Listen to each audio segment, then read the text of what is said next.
You know, Will, for someone who talks a lot about not outlining, that sure does look like an outline behind you. Yeah. Okay, let's talk about it, shall we? Hello! So, a while ago, but this year, so not that long of a while ago, I made a video where I said that I don't outline. Caveat. This video is about that caveat. So, I stand by all of the things that I said in that video. The reasons that I don't outline before I write a book. Now, I've seen a fair few author-tubers specifically talking about how they do or don't outline themselves and what they would consider being an outliner to be and what they would consider being a pantser to be and all this kind of stuff. And I feel like it's very much on the same kind of scale as gender. Like, I know that's a weird comparison to make, but stick with me here. It's on the same kind of spectrum as gender. Like, there's these two big camps. There is the pantser camp and there is the plotter camp. And there's also the plantser camp, which is relatively new as camps go, but you know, it's all good. It's all good. And lots of people like to stay in one camp. But that doesn't necessarily mean that they're all like the same person doing the same things. Have you ever been to summer camp? You kind of get to opt into activities and there's bits of them that you enjoy more and bits of them that you enjoy less. And like, I feel like that's sort of how it works. So I would personally count myself a pantser, but some people would probably not count me as a pantser from the outside because I do this. What is this? Other than quite clearly a wall of sticky notes. This behind me is what I call macroscope. So, if you don't know what a macroscope is, it's the opposite of a microscope. A microscope is a very, very intense, very small look, and a macroscope is a massive zoomed out look. And that's what this is for. So, I didn't make this until I was on draft 3 of the book that it's about, which is the second in the Guardian Cadet series, this series. And the reason I didn't make it until then was because I didn't need it until then. So what's it for?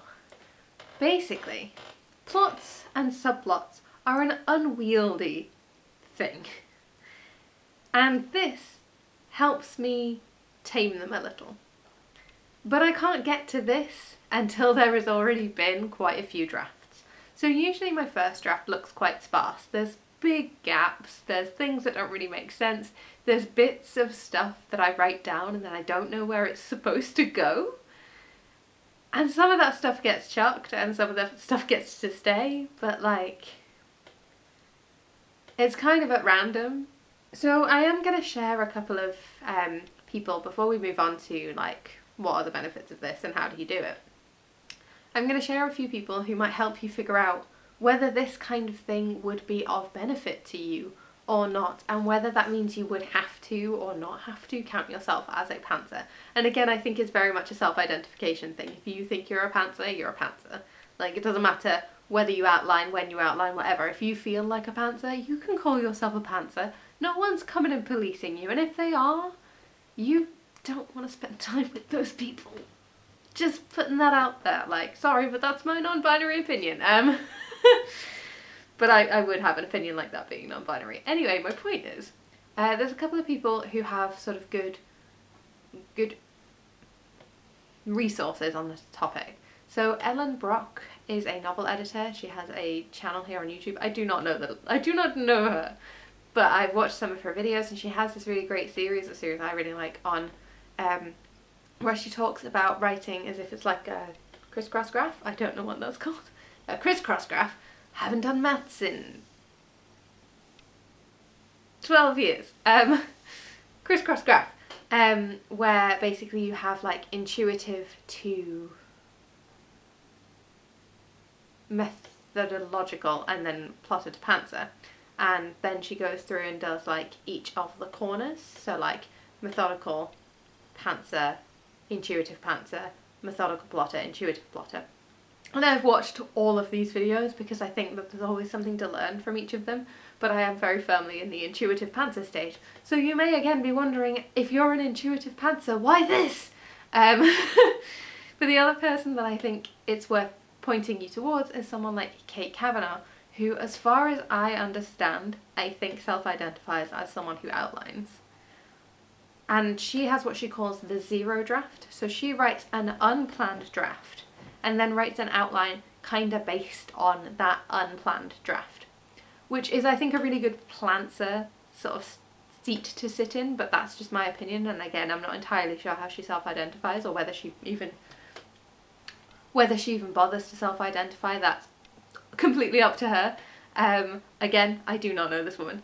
I've watched some of her videos and I've liked them, so you know, I'm not like endorsing anyone. I just think it's valuable to see other people's processes and see how that works and whether that would work for you and whether you're sort of drawn to anything. So if this is appealing to you, there is every chance that you might want to do the zero draft to outline to like draft one. However, what I'm doing and what I'm about to talk to you today about is the microscope, which is I've coined this as a thing, so you know, have fun with it, I guess. Like I said, I had 3 drafts of the second Guardian Cadet series book already before I even began to think about making this. My first draft looks fairly sparse. There's a load of stuff that I've just kind of thought of off the bat, scribbled down and kind of attempted to arrange, which is really what draft 2 is for. Draft 2 is putting all those things together and making them into a more cohesive narrative and filling in the gaps that I knew I needed to leave for myself, which is where I find Scrivener very helpful as opposed to something like Microsoft Word or Google Docs, because as much as you can just leave a title there and a blank space, it's harder to visually recognise it. Maybe it's just me and my dyslexia, but it's harder to visually recognise that you have intentionally left a gap on something like that than it is in Scrivener, where you can literally have like a whole scene document blank, or with just like square brackets of the idea of what's going to go there eventually. Then what I usually do is write a draft 3, which is again just filling in any blanks I've left, making sure that the stuff that's come out later because I've filled in the earlier blanks has foreshadowing for it and things like that. And then often I'll even write a draft 4 and a draft 5 before I get to the point where I want to macroscope.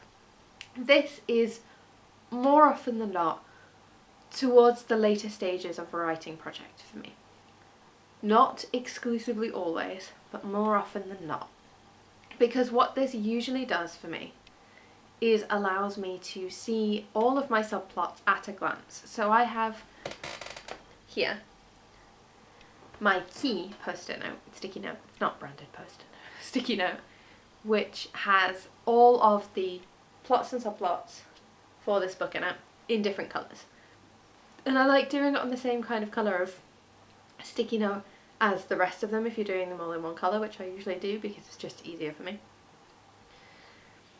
Because then you know exactly what those colours look like, whereas if you ended up doing it on like a white sticky note and everything's on a green sticky note, that is going to tint the colour. That's not important. The point is, I've got all of my sort of plots and subplots as titled here in their various colours, and then on the wall all of my plots and subplots are in their colours by the actual scenes that they are. So then I can stand a little bit away from the wall with my glasses on, and I can see where the colours come in and fade out, and whether any of them sort of pop up out of nowhere and need to be foreshadowed, or whether they don't pop up and like for a long period of time and maybe need to be added into something else and like more interwoven in a better way. And that's usually what I use the macroscoping for. Is just to make sure that I haven't left any loose ends or picked up a thread without starting it. You know, like if you've ever done any knitting or weaving or cross stitching, it's sort of to be able to see every stitch at a glance. Like, you know the thing where sometimes you'll flip over your cross stitch, maybe you don't cross stitch. Some people, if they cross stitch, they'll flip it over to see what the threads look like on the back. This is that. This is the back threads Because when you're actually reading the writing, it's very easy to get like bogged down in the minutiae of it, and you need that map, that step back, that at a glance, the whole story at a glance. And like, you could do this in whatever way you want to. You don't have to use sticky notes. You don't have to use a wall. You don't have to use multiple, I mean, I don't know how you wouldn't use multiple colours. But you don't have to use like a wall and sticky notes. You could colour your Scrivener documents. You could highlight your text in certain colours. You can then like zoom out. You can do it whatever way you want to. This is not a prescriptive thing. This is just explaining my own process. And like the way that I would do it, the way that I do this specifically, because obviously if you're just going through it and highlighting, you can do it whatever you want. But basically what I do with this is I look through my entire draft 3 in this case. I look through my entire draft and I write down everything that happens. Every scene that happens, I give a 1-line title or 1 or 2-line title. And then I go through and I see what my plots and subplots are, and I pick colours for each of these things, and I assign each of those a colour on their big piece of paper that I've written them all down on, and then I transfer all of that to sticky notes. I know that sounds a bit long-winded, but it's the process that works for me. Put my sticky notes in order and I look at it from a relative distance and I go, and I see if there's any big gaps. I see if there's anything that hasn't been, like a plot loop that hasn't been closed, or one that hasn't been opened in an effective way. And sometimes, like in this particular case, I did this not because I was kind of like ready to do it in the grand scheme of story writing, but because I got stuck towards the end. And it can be really helpful for something like that, because usually if you're stuck towards the end, the problem isn't where you're stuck, it's a fair few scenes back, or possibly all the way into your first act, which is just a nightmare. But like, that's sort of how it works. And in my case with this, I realised what the problem was. Yay! Partially because I took the entirety of April off this project for Camp NaNoWriMo, and partially because I had done the macroscoping, and I realised what the main problem was that I'd put one particular scene too late into the story. This can also help you draft your blurb. I have made a video about a hook, a pitch and a blurb before. I stand by most of what I said in that video, but maybe I could have been a little more expansive, and I'll probably make a new one once I'm a bit more practiced at making blurbs, purely for the purposes of like updating my information to match with current like practices, and also like the more experienced you are in something, the more things you realise you didn't used to know potentially. So like I stand by what I said, but maybe I'll learn some more interesting stuff about it that I'll want to share with you later. But yeah, I made a point about hook, pitch, blurb, and this can help you making your actual blurb, because it again gives you everything in quite snappy short phrases. And okay, maybe you call it something really silly like Calic and Mary Spa, but like, and like obviously you're not going to put that in a blurb, are you? But it does have all of your entire plot boiled down to essentially bullet points, which can help you write a blurb. It can also help you write a querying synopsis, because again, you can see this in a zoomed out scope, which means you know what's going to happen without having to go into the details, which means you get to pick and choose the things that are most important. And if you have colour coded it, as I have, you can pick out your main 3 plots. Ta-da! Picking out which subplots are big enough to go into a blurb or a synopsis. Because like, for example, in Chilling Effect, as I said in my hook, pitch, blurb video, Chilling Effect, the romantic subplot is important enough that it makes its way into blurb, whereas it doesn't for something like Poison Study, and it doesn't for Mary Ellen Breaking the Curse, because there is a romantic subplot in Mary Ellen Breaking the Curse, in case you don't follow me on Instagram, or you might have picked up on that already. But it's not important enough to make it into the blurb of the book, because it's just not important enough to do that. There's more important subplots. There's subplots that take up more time and more story scope than that. Which is like neither a good thing nor a bad thing, it's just a fact. And you can see at a glance, if you do the colour coding, what has the most space, what takes up the most space in your story. And you might even begin to realise that what you thought was the main plot of the book is actually the main plot of the series, not of the individual book. Like for the Guardian Cadet series, shockingly enough, with a title like Guardian Cadet series, the main plot is about becoming a Guardian Cadet. That's the series plot. The main plot of Mary Ellen Breaking the Curse is, as the title might suggest, breaking a curse.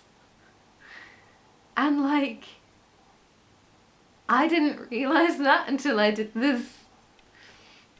And like, there's nothing wrong with not realising it, because obviously it's such a huge and important plot, because it's the plot of a series.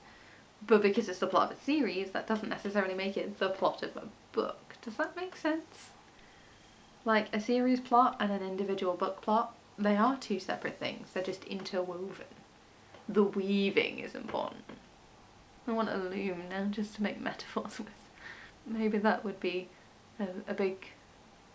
take up a lot of space and time. I don't know how to weave anyway. Well, anyway, I hope you found this at least entertaining, if not helpful. If you want, there should be end screens with stuff on to do with like other places you can find out my writing stuff. But you can always like and subscribe if you feel like it. That's right next to the description box where you can find out me all over the internet and my book, Mary Ellen Breaking the Curse, also all over the internet. And as always, a link to my Ko-fi account in case you want to support the channel. The book, you could create a timeline so that you know exactly when everything is happening within the novel and how long between each of these scenes. I did this once where I had these little, really tiny, for some reason, little tiny white postcards, sticky notes, these tiny, tiny white sticky notes. And what I did was I drew a little sun and moon shapes on them. And I went through, like, what happens in each day, how many of these things happen in one day. Daytime, nighttime, daytime, nighttime. And then I went through and I filled in on each of those little moons. We are at this size of a moon and that size of a moon to show how much time had passed. It sort of grounds your story a little more in the reality, especially if you're someone who struggles with understanding time, whether in fiction or in reality, as it stands. So many people don't think about time in novels. And it really bothers other people. Actually, it did bother me once in a book series that I read as a teenager, where this main character, like the whole course of all of the books in this series happened over like a week. And there's like 8 books. And it was just so weird because there's like 8 books in this series, right? Which implies that each one happens over the course of exactly one day. But no, because in like the first book, for example, that's over the course of 3 days because there's actively nighttime twice. And then there's also this huge transportation thing that happens in this series of books. You move from one location to another location in sort of pseudo-medieval-esque era. So we're not taking a plane or a train, you're taking a boat from an island to another island. It's not a fast mode of transport. I've been on a boat.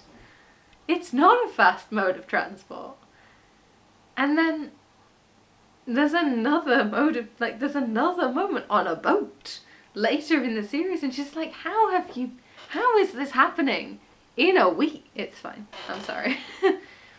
You want to be aware of that.